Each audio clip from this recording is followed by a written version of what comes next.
أهلا بيكم كل متابعين في فيديو جديد. لو انتوا أول مرة تشوفوا قناتي لايك واشتراك في القناة.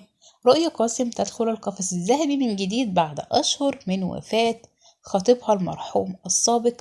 انتشر على مواقع التواصل الاجتماعي خطوبة الإعلامية أو اليوتيوبر رؤية قاسم شقيقة شيماء قاسم.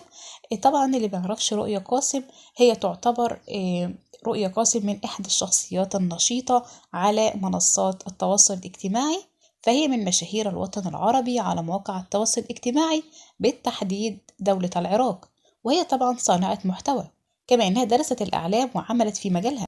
علاوة على ذلك فهي تمتلك قاعدة جماهيرية كبيرة في الوطن العربي وبالأخص دولة العراق، فهي شخصية جذابة ومرموقة. رؤية قاسم هي من مواليد 1991، عمرها الآن 32 عاما.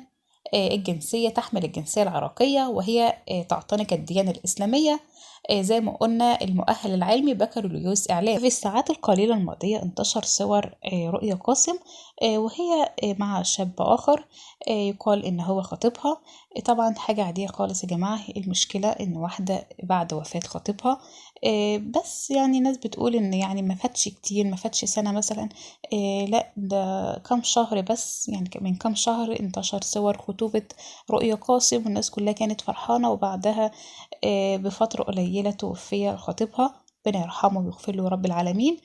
شيماء قاسم طبعا شقيقتها كله كان بيبعت لها على انستجرام وعلى الخاص عايزين يعرفوا الحقيقة. قالت يا جماعة، طلعت في فيديو سريع جدا على الانستجرام وبينت ان فعلا رؤية قاسم اتخطبت، وعقبال البنات كلها، وادعوا لها ان ربنا يسعدها ويسعد جميع البنات يا رب العالمين اللي لسه ما تزوجوش. فهو ده يكون خبر النهاردة، ربنا يسعدها ويسعد الجميع يا رب العالمين. وهو ده يكون خبر النهاردة، مستنية تعليقاتكم واسيبكم في رعاية الله.